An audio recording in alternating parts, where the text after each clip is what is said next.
Yes, Chris, but how can I continue to care if the people I'm trying to help don't even care? This is an actual sentence that I've heard. We are empathetic people, that's why we're in this field. But then when you work with someone who doesn't have that, it can be kind of draining. And just think about it. These are experts at managing challenging behavior in young children, and so they're good at it, and they get promoted, and now they have to train and support other educators who are, gulp, adults.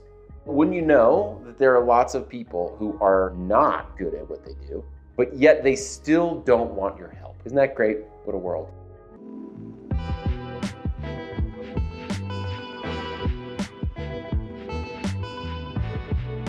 I gotta be honest with you, this isn't just the early childhood space.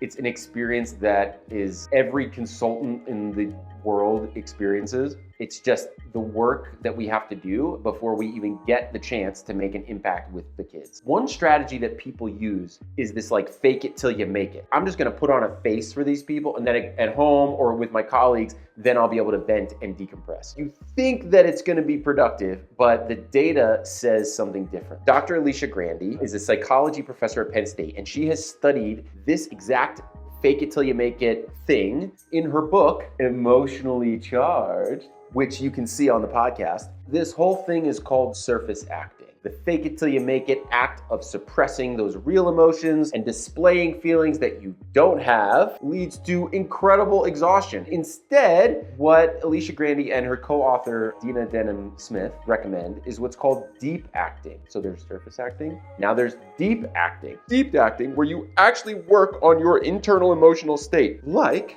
reframing the situation so that it does not have that same detrimental impact. This skill of diving deep and reframing psychologically what's going on or what's coming at you or what you're going to take personally, that work is called emotional labor. And it's part of a human skill that I like to call compassionate detachment. And this is the ability to genuinely be present with somebody else's experience without absorbing it, taking it personally, or making it your own crisis that you have to then manage. You get to feel it with them because empathy is useful in helping us understand the world and other people, but you don't take on that person's problem and then take it home with you when you leave work. This is a human skill because it helps us relate to people, but it also is a human skill because it helps us manage our own stress and our own burnout. The takeaway that I want you to kind of have from this is that there are 800,000,001 ways to burn out in fields like early childhood education. But the good news is you don't have to burn out because you care too much. That is not a thing that will happen.